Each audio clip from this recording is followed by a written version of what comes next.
বন্ধুগণ, সূরাতুল হাশরের 19 নম্বর আয়াতে কারিমা থেকে আপনাদের সামনে আলোচনা রাখা হচ্ছিল ওয়ালা তাকুনু কাল্লাযীনা নাসুল্লাহা ফাআনসাহুম আনফুসাহুম। রাব্বুল আলামিন বলছিলেন, তোমরা তাদের মতো হয়ে যেও না যারা আল্লাহকে ভুলে গেছে।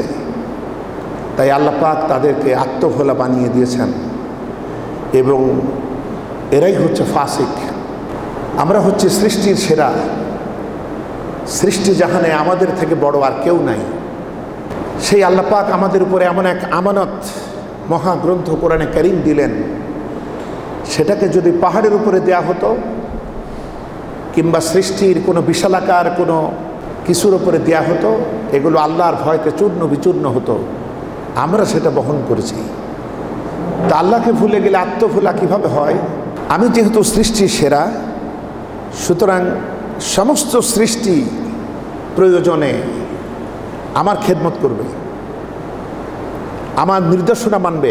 এটা কখন হয়? আমি যার দাস তার দাসত্ব করলে এরা আবার আমার খেদমত করবে। কিন্তু যখন আমি কার দাস এটা যখন আমি ভুলে যাই, আমি কার আব্দ, কার গোলাম, আমার উপরে তিনি ছাড়া কেউ নাই, এটা যখন আমি ভুলে যাই, তখন আমি আত্মভোলা হয়ে কি করি?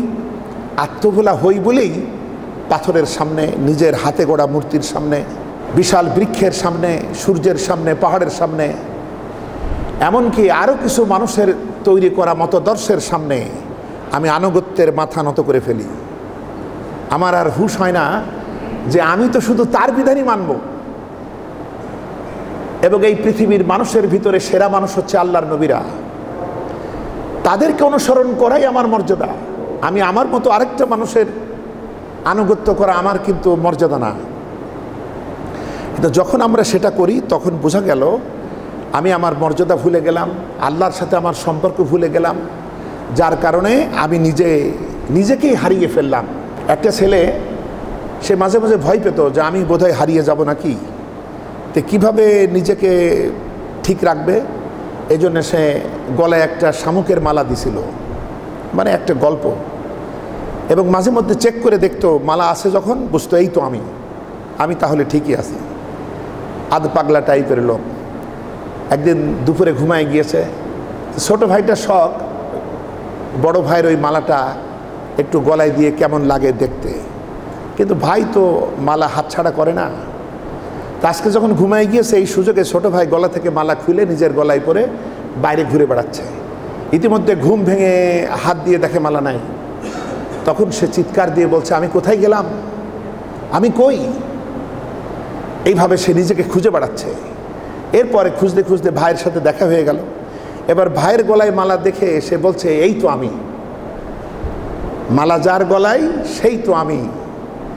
এখন ওই যদি আমি হই তাহলে এটা কেডা? আজকে মুসলমানেরা তাদের আল্লাহর সাথে সম্পর্কিত থাকলে তাদের কিছু দায়িত্ব ছিল, কর্তব্য ছিল, তাদের অধিকার ছিল।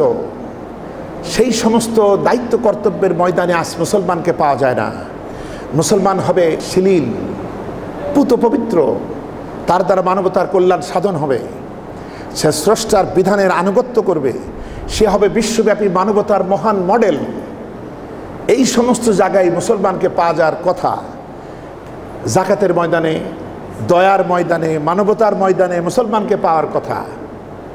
সুরুচিপূর্ণ সাংস্কৃতিক অঙ্গনে মুসলমানের পাওয়ার কথা। মানব দরদি, মানবতার কল্যাণ সাধন করে যে রাজনীতির মাধ্যমে, সেই রাজনীতিতে মুসলমানের পাওয়ার কথা। যেসব গবেষণা দ্বারা মানবতার কল্যাণ করা যায়, সেই সমস্ত গবেষণাগারে মুসলমানের পাওয়ার কথা। যে আলোচনার ভিতরে মানবতার কল্যাণ আছে, স্রষ্টার পরিচিতি মেলে, নিজের চরিত্র সংশোধিত হয়, এই সব জায়গায় মুসলমানের পাওয়ার কথা। কিন্তু আত্মভোলা হওয়ার কারণে আমাদেরকে পাওয়া গেল সুদের ময়দানে, ঘুষের ময়দানে, ব্যভিচারের ময়দানে, অশ্লীল সংস্কৃতির নগ্নতার ময়দানে। আমাদেরকে পাওয়া গেল লুটতরাজ, ছিনতাইয়ের ময়দানে। আমাদেরকে শক্তি বেশি থাকলে দুর্বলকে অত্যাচার করো, এই সব জায়গায় আমাদের পাওয়া গেল। অবস্থা হলো সেই শামুকওয়ালার মতোই, যে এখন আমি নিজেকে হারাই ফেলেছি, ওই তো আমি, তাহলে এটা কেডা?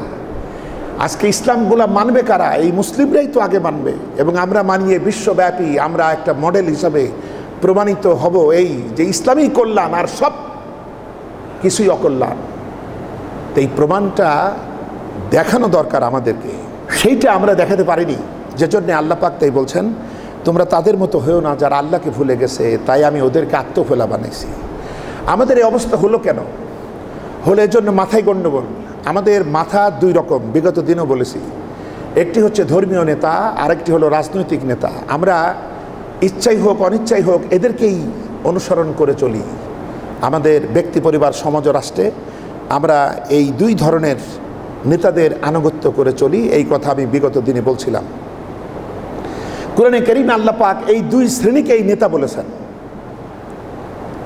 আল্লাহ পাকের মানব ইতিহাসে দুই শ্রেণীর লোক দেখা যায়। একটি হচ্ছে চরম ভালো, আরেকটি হলো চরম খারাপ। এরাই হচ্ছে মানব ইতিহাসের সাক্ষী। ইতিহাস, মানব ইতিহাসের এই সাক্ষী। ইতিহাস এই দুই রকম লোককেই ধারণ করেছে, মাঝের লোকদের উল্লেখযোগ্য কোনো রূপ নাই। ইতিহাসে দুই শ্রেণী, একটি চরম ডানে আরেকটি চরম বামে, একটি জান্নাতি কাফেলা আরেকটি জাহান্নামের কাফেলা। ইতিহাসও এটা ধারণ করেছে। কোরআনে কারীমেও এদের কথাই আলোচনা করেছে। আপনি যদি মুসার কথা শোনেন, তার পাশেই পাবেন চরম অন্ধকার ফেরাউন। যদি আপনি ইব্রাহিমকে জানেন, তাহলে তার অপোজিট, তার বিপরীত নমরুদকে পাবেন, চরম জাহিলিয়াত। মুহাম্মদুর রাসূলুল্লাহ সাল্লাল্লাহু আলাইহি ওয়াসাল্লামকে যদি আমরা জানি, তাহলে অবশ্যই আবু লাহাবের দেখা আমরা এখানে পাব। মুহাম্মদ নামেও সূরা আছে, আবু লাহাবের নামেও সূরা আছে। সুতরাং মানব ইতিহাস চরম ভালোর সাক্ষী আর চরম খারাপের সাক্ষী। এবং বিশ্ব মানবতা ইচ্ছাই হোক অনিচ্ছাই হোক এই দুই শ্রেণীর লোকদেরকেই অনুসরণ করেছে, অনুসরণ করে শান্তি পাওয়ার চেষ্টা করেছে। একদল নবীদের অনুসরণ করেছে, এরা জান্নাতি কাফেলা। আরেক দল এই শ্রেণীর লোকদেরকে, যারা নিজেদের মস্তিষ্ক প্রসূত বিধিবিধান অনুযায়ী তারা মানব জাতিকে কন্ট্রোল করেছে, জুলুম করেছে, রাজত্ব করেছে, এদের অনুসরণ করেছে। তা আল্লাহ পাক এদের দুই দলকেই নেতা বলে পরিচিত করে দিয়েছেন আমাদের সামনে। এবং এরা কেমন নেতা সেটাও আল্লাহ পাক বলে দিয়েছেন। যেমন নবীদের সম্পর্কে আল্লাহ সুবহানাহু ওয়া তাআলা একটি সূরা দিয়েছেন, নাম হচ্ছে সূরাতুল আম্বিয়া। কোরআনে কারীমের 21 নম্বর সূরা সূরাতুল আম্বিয়া, এর 73 নম্বর এবং এর আগের আয়াত 72 এবং এর পরে 73। এই আয়াতে কারিমার ভিতরে আল্লাহ সুবহানাহু ওয়া তাআলা বলেছেন, আমি ইব্রাহিম আলাইহিস সালামকে পুত্র এবং পৌত্র দিলাম এবং এই নবীদেরকে কি বানালাম? ওয়াজআলনাহুম আইম্মাতাই ইয়াহদুনা বিআমরিনা ওয়া আওহাইনা ইলাইহিম ফি'লাল খায়রাত ওয়া ইকামাস সালাতা ওয়া ইতাজ যাকাতা। আমি এই নবীদেরকে নেতা বানালাম, এরা আমার বিধি অনুযায়ী, আমার বিধান অনুযায়ী মানবতাকে পথ দেখাতো। এরা নিজেরা আমার ইবাদত করত, সৎ কাজের আদেশ দিত, অন্যায় থেকে মানবতাকে ফিরাতো, এবং এরা সবাই ছিল আমার বান্দা। বলেন সুবহানাল্লাহ। তো সুতরাং নবীরা হচ্ছে সৎ মানুষের মডেল, যে ভালো নেতৃত্বের মডেল। আল্লাহ বলছেন এদেরকে আমি নেতা বানালাম, এরা নেতা। আবার সূরা কাসাস, কোরআনে কারীমের 28 নম্বর সূরা, আয়াতে কারীমা 41-42, এখানে এসে আল্লাহ পাক বলছেন ওয়াজআলনাহুম আইম্মাতাই ইয়াদউনা ইলান নার ওয়া ইয়াউমাল কিয়ামাতি লা ইউনসারুন ওয়াতবা'নাহুম ফি হাযিহিদ দুনিয়া লা'না ওয়া ইয়াউমাল কিয়ামাতি হুম মিনাল মাকবুহিন। ফেরাউন নমরুদদের বর্ণনা দিয়ে আল্লাহ পাক এদের মানব ইতিহাসে এই সমস্ত কথা বলে এই জালিমদের চেহারা সামনে এনে আল্লাহ বলছেন সূরা কাসাসের 41 এবং 42 নম্বর আয়াতে, আমি এদেরকেও নেতা বানালাম। ওয়াজআলনাহুম আইম্মাতাই ইয়াদউনা ইলান নার, এরা মানবতাকে জাহান্নামের আগুনের দিকে ডাকলো। এরা যে কর্মসূচি দিল, যে আহ্বান দিল, যে রূপরেখা দিল, এগুলাই পরিণামে গোটা জাতি জাহান্নামে যাওয়াই সহজ হলো। এরা কিয়ামতের দিন এরা হবে সব থেকে ঘৃণিত এবং লাঞ্ছিত, এবং কোনো রকমের সাহায্য এদের মিলবে না। সূরা কাসাস 41 এবং 42 নম্বর আয়াত। তা আল্লাহ পাক এদেরকেও নেতা বললেন, ওদেরকেও নেতা বললেন। আমরা হচ্ছি সাধারণ মানুষ, আমরা অনুসারী। আমাদের দায়িত্ব, আমাদের এখান থেকে বুঝে নিতে হবে আমরা আসলে কার অনুসরণ করব, কাদের অনুসরণ করব। আমরা এটাও জানি একটি কাফেলা, যে কাফেলার নামটি হচ্ছে সাহাবা, এদের নামের শেষে একটি ডিগ্রি আল্লাহ দিয়েছেন, রাদিয়াল্লাহু তাআলা আনহু ওয়া রাদু আনহু। আল্লাহ এদের পরে সন্তুষ্ট, ওরাও আল্লাহর পরে সন্তুষ্ট। এই কাফেলাটা কার অনুসরণ করেছিলেন? নবীজির।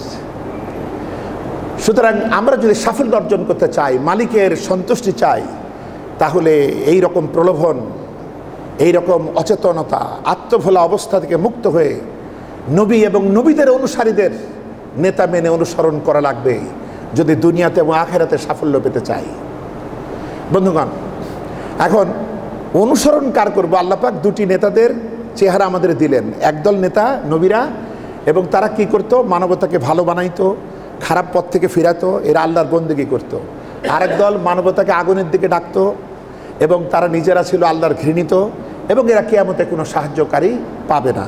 আচ্ছা, এটা বলে আল্লাহ বলে দিয়েছেন কাকে মানবো কাকে মানবো না, এটাও আল্লাহ সুবহানাহু ওয়া তাআলা কোরআনে কারীমের ভিতরে আল্লাহ পাক বলে দিয়েছেন।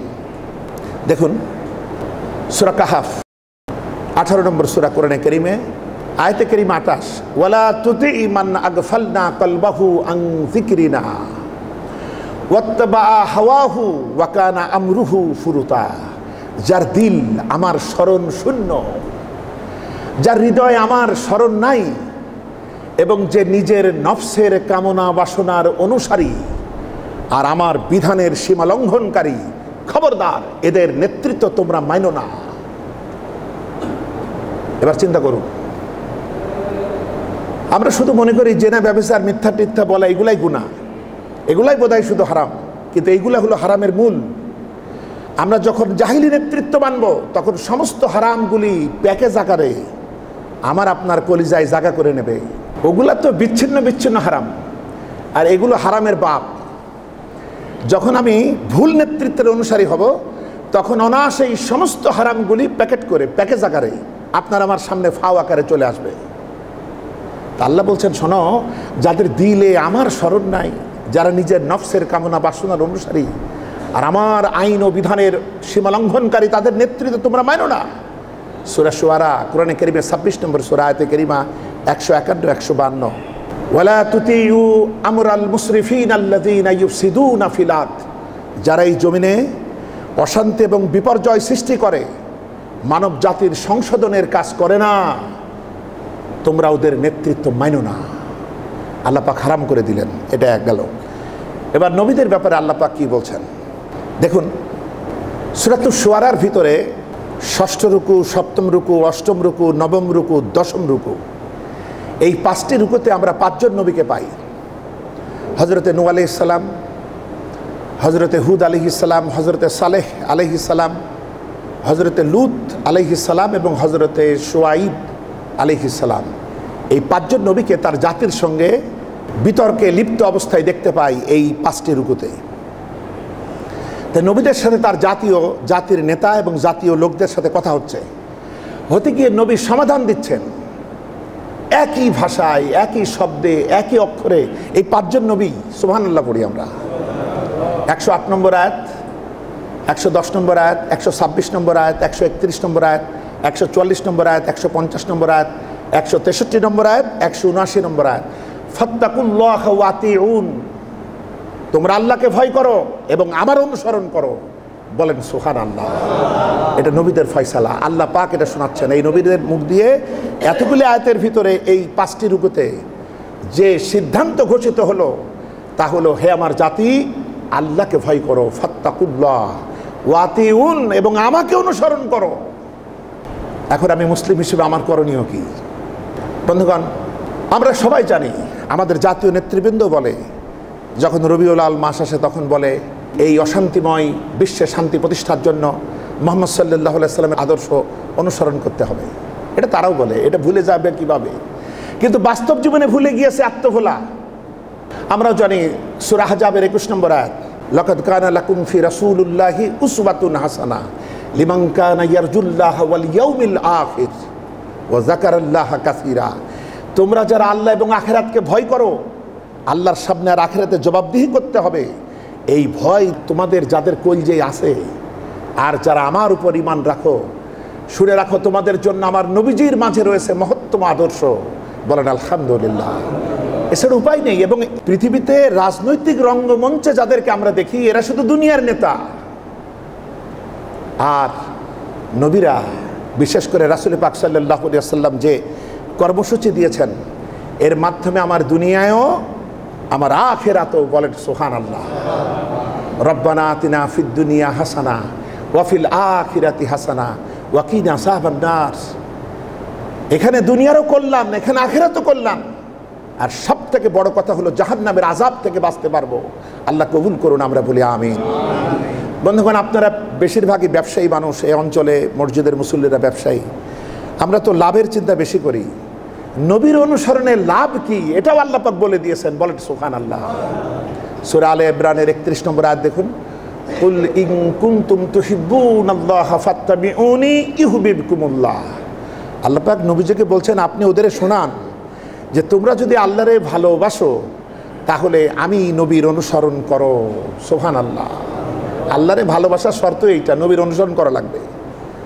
তাহলে কি হবে? এবার দেখেন লাভ, ইউহিব্বুকুমুল্লাহ, আল্লাহ তোমারে ভালোবাসবেন, বলেন সুবহানাল্লাহ।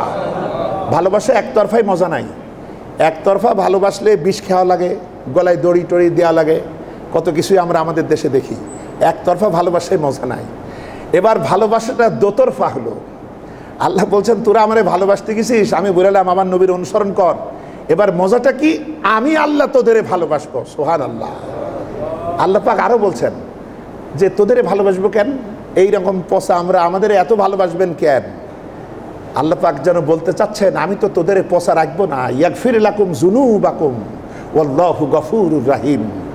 জীবনে যেসব পাপ করে আজকে পচা হয়েছো, এইসব গুনাহগুলি আমি আল্লাহ মাফ করে দেবো, বলেন সুবহানাল্লাহ। তা আমরা আর কি লাভ চাই এবং কিভাবে তাকে অনুসরণ করতে হবে? সূরা হাশর দেখুন। আমরা অনেক সময় বলি রসুলের এই কথাটা মানা সুন্নাত, কিন্তু আল্লাহর কথা অনুযায়ী রসুলের কথা মানা সুন্নাত হয় না, ফরজ হয়ে যায়। সুবহানাল্লাহ। সূরা হাশর পড়ুন। আমি যে আয়াতের উপর কথা বলছি এর আগে আয়াত আছে, 7 নম্বর আয়াত, ওয়া মা আতাকুমুর রাসূলু ফাখুযুহু ওয়া মা নাহাকুম আনহু ফান্তাহু। আমার রাসূল তোমাদেরকে যা নির্দেশ দেন তা মেনে চলো, আর যা থেকে ফিরে থাকতে বলেন তা থেকে ফিরে থাকো।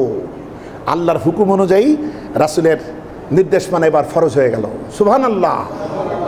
বন্ধুগণ, আমাদের এগুলো বুঝতে হবে। আজকে আমরা অমুক হুজুর, অমুক নেতা, এই সবের ভিতরে আমরা আজকে ব্যস্ত হয়ে পড়েছি।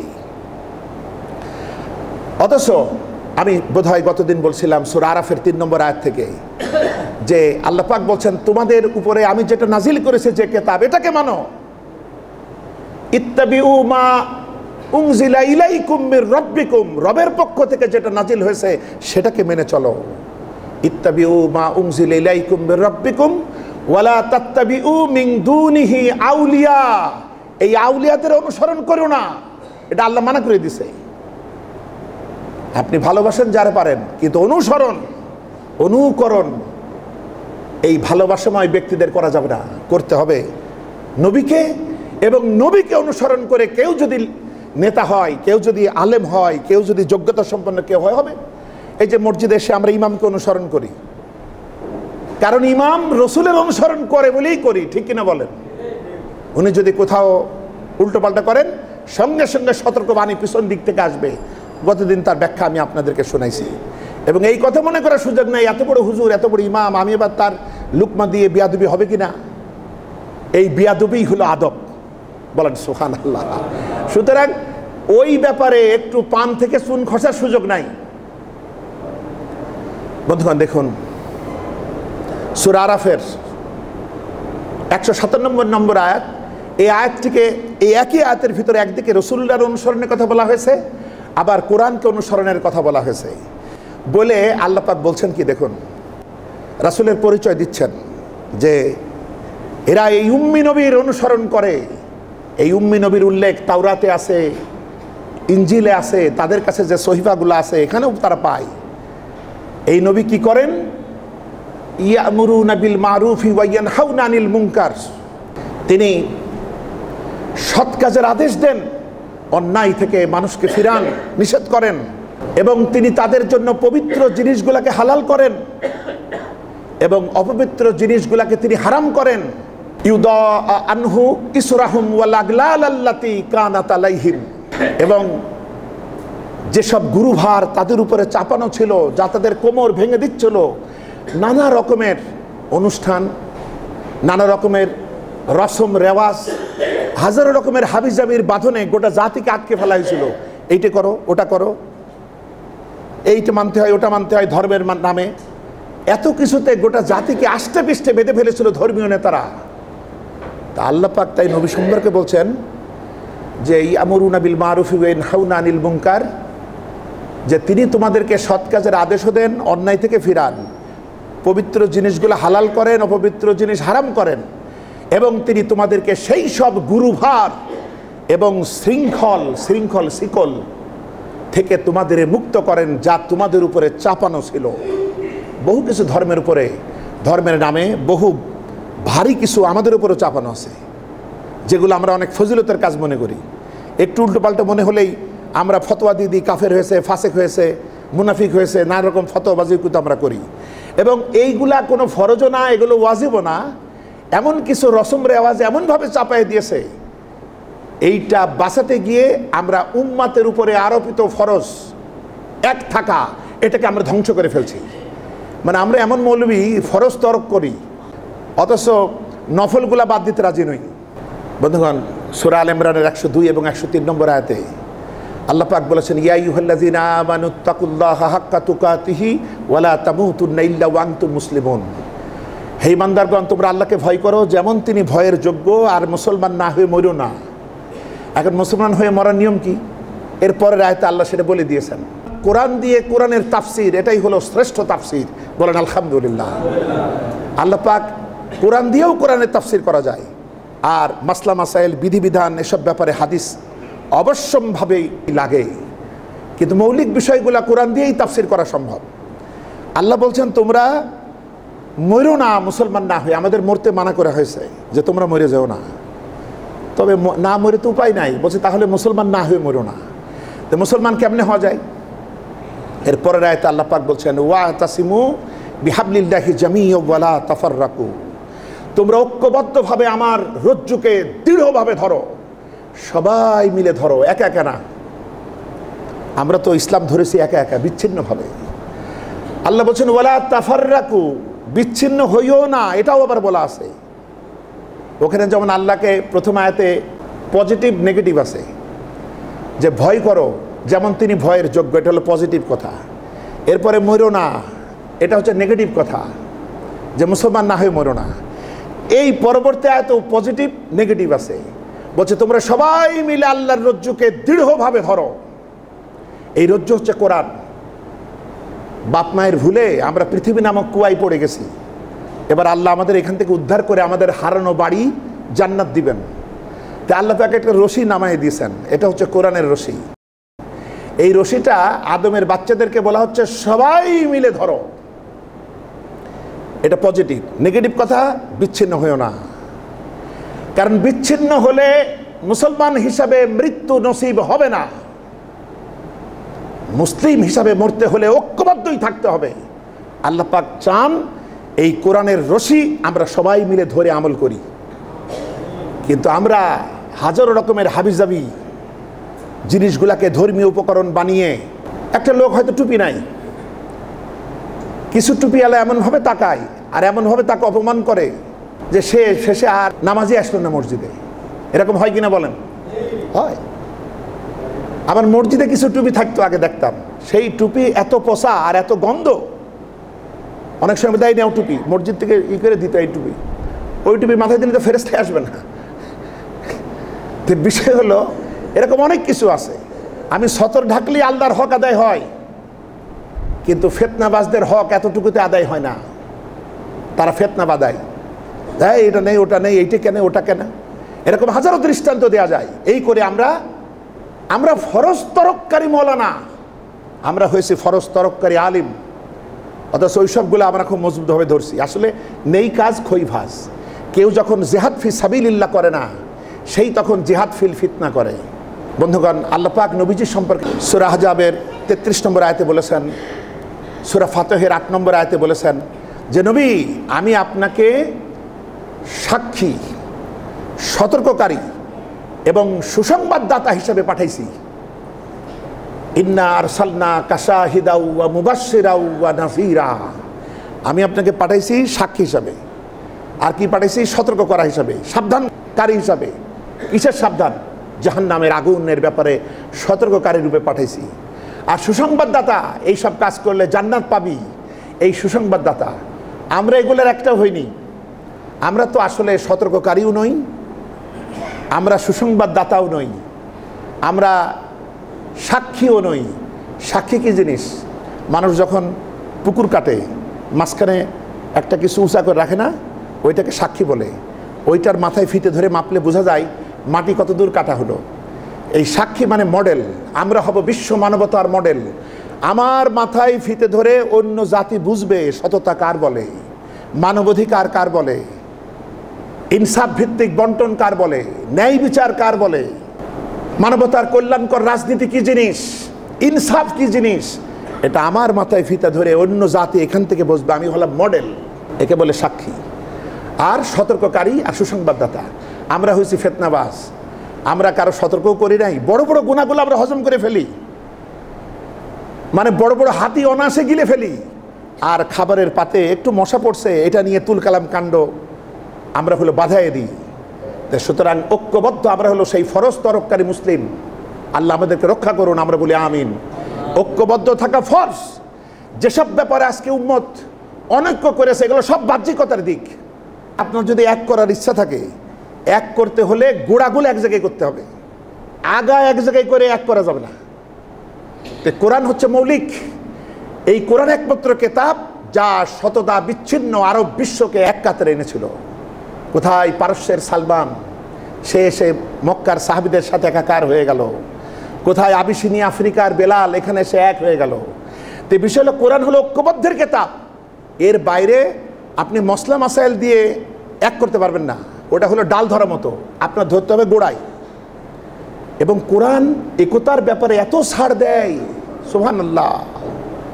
সূরা আলে ইমরানের 64 নম্বর আয়াত দেখেন। কোরআন শুধু আমাদেরকেই এক করতে চায় না, ইহুদি খ্রিস্টানকেও আমাদের সাথে নিতে বলে মানবতার মহান স্বার্থে। বলেন সুবহানাল্লাহ। আল্লাহ পাক নবীকে দিয়ে বলছেন, নবী আপনি ঘোষণা দেন ইয়াহলাল কিতাব। সূরা আলে ইমরানের 64 নম্বর আয়াত। তাআলা ইলা কালিমাতিন সাওয়াইন বাইনানা ওয়া বাইনাকুম আল্লা না'বুদা ইল্লাল্লাহ ওয়ালা নুশরিকা বিহি শাইয়্যা ওয়ালা ইয়াত্তাখিযা বা'দুনা বা'দান আরবাবা মিন দুনিল্লাহ। হে ইহুদি এবং খ্রিস্টান জগৎ, হে কিতাবধারীরা শোনো, এসো তোমরা এবং আমরা একটি কথাই এক হয়ে যাই। যে কথাটি তোমাদেরও যা আমাদেরও তাই, সেটা হলো আমরা আল্লাহ ছাড়া কারো ইবাদত করব না। বলেন সুবহানাল্লাহ। আমরা আল্লাহর সাথে কাউকে শরীক করব না, আর আমরা পরস্পর কাউকে প্রভু হিসাবে মেনে নেব না। দেখেন, সব বাদ দিয়ে শুধু তাওহীদের ভিত্তিতে, শুধু আল্লাহ কেন্দ্রিক।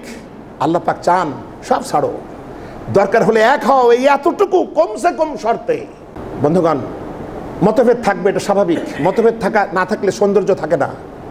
আপনি আপনার স্ত্রীকে এত ভালোবাসেন, আপনার সন্তান, আপনার ভাই, আপনার মা বাপকে এত ভালোবাসেন, তাদের সাথে কি আপনি সব ব্যাপারে একমত? বলেন, মতভেদ নেই সংসারে? মতভেদ আছে, কিন্তু মৌলিক ব্যাপারে এরা এক। যখন স্পেশাল কোনো বিধান জারি হয় সবাই মেনে নেয়। স্ত্রীর দায়িত্ব কি, মূল দায়িত্বটা কি, স্বামীর কর্তব্য কি, এই ব্যাপারে কোনো মতভেদ নেই। মতভেদ হয়তো হলো আজকে মাছ রান্না হবে না গোশত রান্না হবে, আজকে কাঁচা ঝাল দেওয়া হবে না পাকা ঝাল দেওয়া হবে, আজকে এটা করবে না ও করবে, এইসব ছোটোখাটো ব্যাপারে এই মতভেদ থাকেই। তারপরও পরিবার থেকে, কারণ মৌলিক ব্যাপারে এক। তা আমরা যে সমস্ত ব্যাপারে জোরে আমিন আস্তে আমিন, 10 তকবীর 12 তকবীর 6 তকবীর, যেসব নিয়ে আমরা নানা রকমভাবে নানা কিছু করতেছি, এবং অন্যান্য কেতাব কোরআনকে বাদ দিয়ে অন্য কেতাবকে মূল কেতাব মনে করে আমরা নিয়মিত তেলাওয়াত করছি, এর মাধ্যমে আমরা এক হতে পারবো না। ওগুলো ডালে ডালে, ওগুলো পাতায় পাতায়, আমাদের গোড়া ধরতে হবে। তাই আল্লাহ বলছেন, তোমরা ঐক্যবদ্ধভাবে আল্লাহর রজ্জুকে ধরো, বিচ্ছিন্ন হইও না। আল্লাহ আমাদের নিষেধ করেছেন। এরপর আল্লাহ কোরআনকে উল্লেখ করছেন এভাবে, ওয়াজকুরু নি'মাতাল্লাহি আলাইকুম ইয কুনতুম আ'দাআন ফাআল্লাফা বাইনাকুম। আল্লাহর সেই নিয়ামতের কথা স্মরণ করো, তোমরা ছিলে পরস্পরের দুশমন। আহা, চিন্তা করুন, মক্কাতে মদিনাতে কি ছিল? আপনি মদিনায় দেখেন, আউস গোত্র খাজরাজ গোত্র শতাব্দীর পর শতাব্দী তারা মারামারি করে যত রক্ত দিয়ে মরুভূমির বালুকে লাল করেছে, তার কোনো ইয়ত্তা নাই। আল্লাহ পাক বলছেন, তোমরা এই নিয়ামতটাকে স্মরণ করো। তোমরা ইহুদিদের চক্রান্তে ভাবে তারা মারামারি করতো, কেউ কাউকে দেখতে পারতো না। সামান্য পুতুল খেলা নিয়ে তারা এইভাবে মারামারি করতো। এত কিছু করে তো আল্লাহ বলছে তোমরা এই নিয়ামতের কথা স্মরণ করো, তোমরা ছিলে পরস্পর পরস্পরের দুশমন, আমি যখন এই নিয়ামতটা দিলাম তোমরা তোমাদের দিলগুলি আমি জুড়ে দিলাম, তোমরা পরস্পর পরস্পরের ভাই ভাই হয়ে গেলে। বলেন সুবহানাল্লাহ। দুশমন, ক্রেতা বিক্রেতা দুশমন। এই যে আমরা দেখুন, আমরা সব শত্রুকে চিনব না, কিন্তু শত্রুতা। আপনি অসুখ হয়েছে, ডাক্তারের কাছে গেলেন, এই টেস্টটা দেওয়া দরকার নাই, ডাক্তার আপনারে দিয়ে দিল যাতে একটু টাকা খরচ করে ওদিক থেকে আমার পকেটে আসে, তাহলে ডাক্তার রোগী কি? দুশমন। ক্রেতা বিক্রেতা দুশমন। আপনি ভালো জিনিস কিনতে চান কিন্তু বেটা ওজনে কম দিল অথবা ভেজাল মিশাই দিল। আল্লাহ পাক বলছেন তোমরা ছিলে পরস্পর পরস্পরের দুশমন। ক্লাসে লেকচার হচ্ছে, ছাত্র বুঝতে পারলো না, এবার স্যার বললো আমার কাছে প্রাইভেট পড়াও।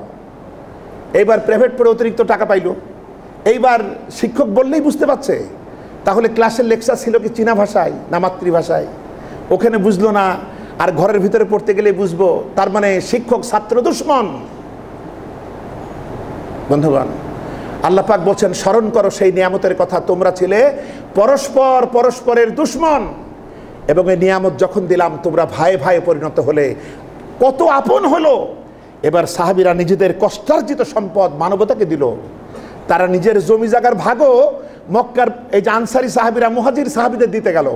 যারা একাধিক স্ত্রী ছিল, মক্কা থেকে ইসলামের জন্য বেরিয়ে এসছে, বউ মুসলমান হয় নাই, এদের তো বিয়ের ব্যবস্থা করতে হবে। মদিনার সাহাবীরা বলেছে দেখো, যাদের সাথে রাসূলুল্লাহ ভ্রাতৃ বন্ধনের একত্রিত করলেন, তাদের প্রস্তাবনা ছিল যে আমার তো বেশ কিছু স্ত্রী আছে, যেটা তোমার পছন্দ সেটা তুমি যদি পছন্দ করো আমি তালাক দিয়ে দেবো, তুমি তারে বিয়ে করো। নিজেদের টাকার ভাগ তারা দিতে গেল। কিন্তু মুহাজির সাহাবীরা এতখানি আত্মমর্যাদা সম্পন্ন ছিলেন, তারা ধন্যবাদ দিয়ে বললেন আমাদের এই বাজারের পথ দেখাও, আমরা কিছু কাজ তো জানি, আমরা কাজ করে খাবো। হাত পাতা ইসলামে নাই, লা ইলাহা ইল্লাল্লাহ ভিক্ষে দাও। কলেমার এত বড় অমর্যাদা আর কিছু হইতে পারে? এবং তারা যে নিজের চাইতে অগ্রাধিকার দিল, এই কারণে আল্লাহ পাক খুশি হয়ে তাদের লকব দিলেন যে ওরা আমার প্রতি সন্তুষ্ট, আমিও ওদের প্রতি সন্তুষ্ট। বলেন সুবহানাল্লাহ। তো বন্ধুগণ, আল্লাহতে বলছেন যে একটু মনে করো তোমাদের অবস্থা কি ছিল। আয়ামে জাহিলিয়াতের চিত্র এঁকেছেন আল্লাহ কোরআনে এই আয়াতের ভিতরে, সূরা আলে ইমরানের 103 নম্বর আয়াতে, ওয়া কুনতুম শাফা হুফরাতিম মিনান নার, তোমরা ছিলে আগুনের পাড়ে, একটা হালকা ধাক্কাই তো পুড়ে সেই ছাই হয়ে যাবা। এই রকম অবস্থায় তোমাদেরকে এই নিয়ামতের মাধ্যমে আমি আল্লাহ পাক তোমাদেরকে ভাই ভাই পরিণত করলাম।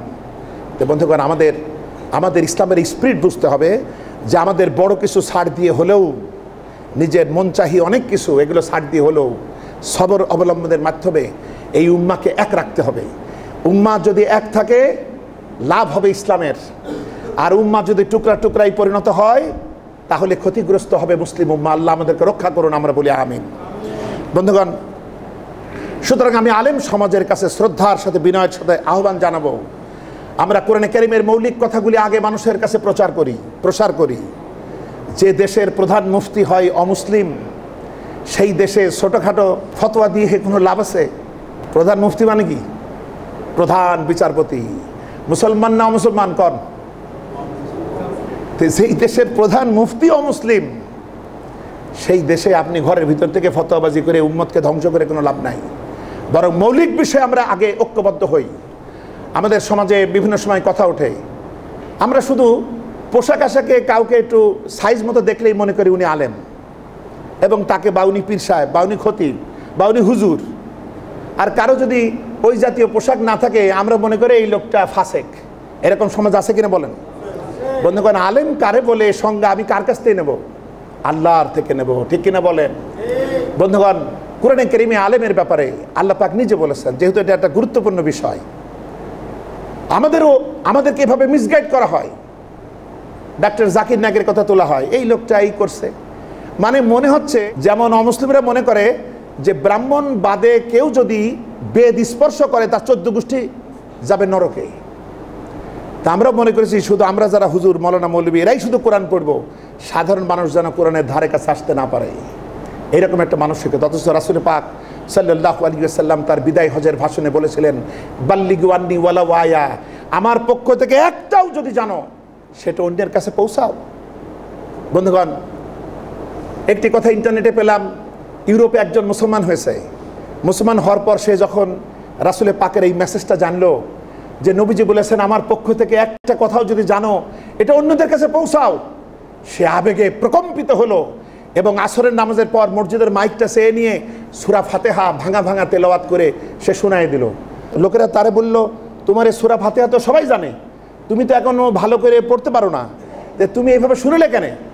তার ভিতরে আবেগ, সে বলেছে আমার রাসূল বলেছে আমার পক্ষ থেকে একটা কিছু জানলে অন্যকে পৌঁছাও, তা আমি তো আপাতত সূরা ফাতিহা মুখস্থ করেছি, এটা তো পৌঁছানো আমার রাসূলের দেওয়া দায়িত্ব। বলেন সুবহানাল্লাহ। আমরা অনেক কিছুই পৌঁছাই না। বন্ধুগণ, আলেম কারে বলে? ভালো করে শুনুন আল্লাহ সুবহানাহু ওয়া তাআলা কি বলছেন। আমরা যেগুলোকে আলেম মনে করি এগুলো একটা সিস্টেমেটিক আলেম। এগুলো আমাদের দেশে একটা সিস্টেম হয়েছে, মাদ্রাসা সেভাবে এগুলো করা হয়েছে। আমরা ওইগুলো মনে করি ওইগুলো না থাকলে আমরা তাদের চাকরি তো রাখতে রাজি নই। তারাও জানে এভাবে থাকতে হবে, নইলে চাকরিটাও হয়তো থাকবে না। কত কাজী সাহেবরা আছে, যেভাবে কাজী সাহেবরা যেসব কাজ করছে, ঘুষ ছাড়া চাকরি হয় নাকি? কত অবৈধ বিবাহ পড়াচ্ছে, মাথায় টুপি সবই। নেতৃত্বের ভিতরে আল্লাহর ভয় না থাকার কারণে জনগণ এই মহামারীতে আক্রান্ত হয়েছে। বন্ধুগণ, সূরা ফাতির কোরআনে কারীমের 35 নম্বর সূরা আয়াতে কারীম 28, ইন্নামা ইয়াখশাল্লাহা মিন ইবাদিহিল উলামা। আল্লাহ পাক বলছেন যে আমার বান্দাদের ভিতরে আমাকে সবথেকে বেশি ভয় পায় যারা আলেম তারা। বলেন আলহামদুলিল্লাহ। সুতরাং আলেমের ভিতরে আল্লাহ ভীতি আগে দেখতে হবে। আল্লাহর ভয় যদি না থাকে ওই আলেম হলো জালিম। এরপরে সূরা আনকাবুতের 43 নম্বর আয়াত, ওয়া তিলকাল আমসালু নাদরিবুহা লিন্নাস ওয়া মা ইয়াকিলুহা ইল্লাল আলিমুন। আমি মানবতার জন্য যে সমস্ত অসংখ্য দৃষ্টান্ত দিয়েছি, এই দৃষ্টান্তগুলো বুঝবে কারা? যারা আলিম তারা বুঝবে। বলেন আলহামদুলিল্লাহ। এবার আসুন, আলেম হতে হলে তার ভিতরে প্রথম কোয়ালিটি হলো আল্লাহর ভয়। আল্লাহ ভীতি নিয়েই সে ইলম অর্জন করবে, কারণ আল্লাহ ভীতি ছাড়া ও ইলম অনুযায়ী কাজ করবে না। তাই আল্লাহ ভীতি সহকারে জ্ঞান অর্জন এবং নিজের চরিত্র এবং জীবন আচরণে সেই জ্ঞানের প্রতিফলন হতে হবে। তা যদি না হয় এটা আলেমের নামে জালিম। রাসূল পাক সাল্লাল্লাহু আলাইহি ওয়াসাল্লাম বেশ কিছু হাদিসে যেমন ভালো আলেমদের প্রশংসা করেছেন, তেমন অসৎ আলেমদের ব্যাপারে সতর্কবাণী উচ্চারণ করেছেন। মিশকাতুল মাসাবির ভিতরে এই জাতীয় হাদিস আপনি পাবেন, মুসনাদে আহমদের ভিতরে পাবেন। যেমন মুসনাদে আহমদের একটি হাদিস, নবীজি খুব চিন্তিত অবস্থায় ছিলেন, তখন তিনি বললেন যে আমি আমার উম্মতের ব্যাপারে একটা ব্যাপারে দাজ্জালের ফিতনার চাইতেও বেশি ভয় পাচ্ছি। সাহাবীরা জিজ্ঞেস করলো কার ব্যাপারে? তখন হুজুর বললেন এরা হলো পথভ্রষ্ট আলেম, যারা নিজেরাও পথ হারাইছে, গোটা জাতির বিশ্বাসের সুযোগে এরাও জাতিকে মিসগাইড করেছে। বন্ধুগণ, রাসূল পাক সাল্লাল্লাহু আলাইহি ওয়াসাল্লাম বলেছেন শেষ জামানা হবে এমন, মসজিদগুলি হবে দালান কোঠা কিন্তু হেদায়েত থেকে খালি, এবং আসমানের নিচে সব থেকে নিকৃষ্ট হবে আলেম শ্রেণী। বন্ধুগণ, কেউ কেউ এভাবে মনে করলে হবে না যে রাসূল বলেছেন তাহলে উপায় কি, তাহলে তো এমন হবেই। বন্ধুগণ, মনে রাখবেন রাসূলের ভবিষ্যৎবাণীর হাকিকাত কি, যে রাসূল বলেছেন বলে হবে না, আমরা এরকম হব এইটা তিনি তার দূরদৃষ্টি, আল্লাহ পাকের পক্ষ থেকে নলেজ, এটা দ্বারা তিনি আমাদেরকে বলেছেন যাতে আমরা সতর্ক হই। যেমন আপনি শিক্ষক, আপনার ছাত্রদের ভিতরে আপনি কারো কারো বলছেন এই ছেলেটা এবার ভালো রেজাল্ট করবে, আরেকটা ছেলে বলে নাই তুই তো ফেল করবি। এখন ওই ছেলে যদি বলে স্যার তো বলে দিয়েছে ফেল, তাহলে আমার আর লেখাপড়া করে লাভ কি? তো এটা আপনি বলেছেন বলে ফেল করবে না, আর আপনি বলেছেন বলে ও ভালো রেজাল্ট করবে না। এই ছাত্রদের ব্যাপারে আপনার যে অভিজ্ঞতা, যে দূরদৃষ্টি তৈরি হয়েছে, তার দ্বারা আপনি বুঝেছেন। অনুরূপভাবে আল্লাহ পাক রাসূলুল্লাহকে ভবিষ্যতের ব্যাপারে যে গায়েবের ইলম দিয়েছেন এবং সেই হিসাবে রাসূলের যে দূরদৃষ্টি তৈরি হয়েছেন, তিনি আমাদের অবস্থা বলে দিয়েছেন যাতে আমরা সতর্ক হতে পারি। নবীজি আরও বলেছেন যে প্রকৃত আলেমদের সুনাম করতে গিয়ে রাসূলুল্লাহ বলেছেন যে ইবাদতকারীর মোকাবেলায় আলেমের মর্যাদা কতখানি, যে একজন মূর্খ আবেদ, ইসলাম সম্বন্ধে বেশি জানে না কিন্তু ইবাদত করে, এর তুলনায় একজন প্রকৃত আলিমের মর্যাদা ততখানি যতখানি তোমাদের সাধারণ লোকদের মোকাবেলায় আমি নবীর মর্যাদা। বলেন সুবহানাল্লাহ। বন্ধুগণ, এটা তো বিরাট কিছু। ভালোর তো নকল হয়, তো ভালো যেহেতু ছিল এই জন্য একটা নকলও বহু কিছু আমরা দেখতে পাচ্ছি। এজন্য আমাদের করণীয় কি? আমরা কারণে অকারণে তো এদেরকেই নেতৃত্ব মানি। আজকে সময় পেলাম না, তারপরেও আমি আপনাদের কাছে আর কয়েকটা মিনিট চেয়ে নিচ্ছি, নইলে এই বক্তব্যটা শেষ করাও যাচ্ছে না। সংক্ষেপে বলি, এবার আসুন আমাদের রাজনৈতিক নেতৃবৃন্দ, আমাদের নেতারা আমাদের শ্রদ্ধার, আমাদের ভালোবাসার, এদের জন্য আমরা টাকা পয়সা ত্যাগ করি, জানমাল উৎসর্গ করি, এটা নেতৃত্বের দাবি, তাই দিতে হয়। কিন্তু সবচেয়ে দুর্ভাগ্য, আলেম শ্রেণী যেমন ইসলামের লাইন থেকে মিসগাইড হয়েছে, এরাও হয়েছে। আপনি সহজ ব্যাপার দেখেন, যদি বলা হয় সব থেকে মিথ্যা কথা কারা বলে, তবে রাজনৈতিক নেতারাই সব থেকে মিথ্যা বলে, ঠিক কিনা বলেন? এবার আপনি আসেন, মুনাফিকের লক্ষণের ভিতরে মিথ্যা আছে না? বুখারী শরীফ 33 নম্বর হাদিস, নবীজি বলেছেন 4টে বৈশিষ্ট্য যার ভিতরে থাকবে সে আস্ত মুনাফিক। 1 নম্বর, কথা বললেই মিথ্যা বলে, ওয়াদা করলে ভঙ্গ করে, আমানত রাখলে খেয়ানত করে, ঝগড়া বাঁধলে অশ্লীল গালি দেয়। এই 4টে বৈশিষ্ট্যই আমাদের নেতাদের ভিতরে আছে কিনা কন? তাহলে এগুলো আস্ত মুনাফিক রাসূলের হাদিস অনুযায়ী। এদের পাশেও কিছু পথভ্রষ্ট হুজুররা আছে, এদেরকে পথ দেখায় না, যাই করে বলে সব ঠিক হয়।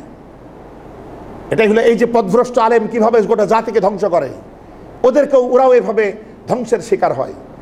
নাসাইর হাদিস 2577 নম্বর হাদিস, নবীজি বলেছেন 3 শ্রেণীর লোকদের বিরুদ্ধে আল্লাহ পাক এত ক্রুদ্ধ থাকবেন যে কিয়ামতের দিন এদের সাথে কথা পর্যন্ত বলবেন না। আল্লাহ আমাদেরকে রক্ষা করুন, আমরা বলি আমিন। তার রাগটা কতখানি যে কথাও বলবেন না। 1 শ্রেণী বৃদ্ধ অথচ ব্যভিচারী, বুড়া হয়ে গেছে তারপরে ওই খারাপ স্বভাব যায় নাই। 2 নম্বর ফকির অথচ অহংকারী, 2 টাকা নেবে না, ফেলে দিল, কত অহংকার, ফকির অথচ অহংকারী। 3 নম্বর নেতা অথচ মিথ্যাবাদী, এদের সাথে আল্লাহ সুবহানাহু ওয়া তাআলা কথা বলবেন না। বন্ধুগণ, সুতরাং আজকে আমরা সব দিক থেকেই এক মহামারীতে আক্রান্ত, আমাদের ভবিষ্যৎ আসলে অন্ধকার। আমাদেরকে ভালো নেতা তৈরি করতে হবে, ভালো আলিম তৈরি করতে হবে, এবং যাদের সুযোগ আছে তারা নেতাদের পাশে ধামা ধরার জন্য গেলে হবে না। তারা তো যোগ্য মানুষ, কিন্তু তাদের পাশে যোগ্য আলেমদের যেতে হবে যাতে তাদেরকে সংশোধন করা যায়। ইমাম আবু হানিফা পথ দিয়ে যাচ্ছিলেন, হঠাৎ দেখলেন একটা ছেলে পড়ে গেছে, তিনি ছুটে গিয়ে তারে তুলে বলছে, বাবা ব্যথা পাইছো? ছেলে বলছে, ইমাম সাহেব আপনি যেন পড়েন না। তো বলছে, তার মানে? তো আমি বলছি তুমি ব্যথা পাইছো কি না, আর তুমি উল্টা বলছো আপনি যেন পড়েন না। তখন উনি বলছেন, হ্যাঁ আমি পড়েছি, মানে তো আমি পড়ছি, কিন্তু আপনি ইমাম, আপনি যদি পড়েন গোটা জাতি পড়ে যাবে। সুতরাং ওদেরকে সাবধান করতে হবে বেশি, ওখানে হক কথা বলতে হবে আমাদের বেশি, চামচামি করলে ওখানে হবে না। বন্ধুগণ, কিয়ামতের দিন সব থেকে বিপদগ্রস্ত হবে এই সমস্ত নেতারা। সূরা হাজাব পড়ুন, সূরা হাজাব কোরআনে কারীমের 33 নম্বর সূরা আয়াতে কারীমা 66, 67, 68।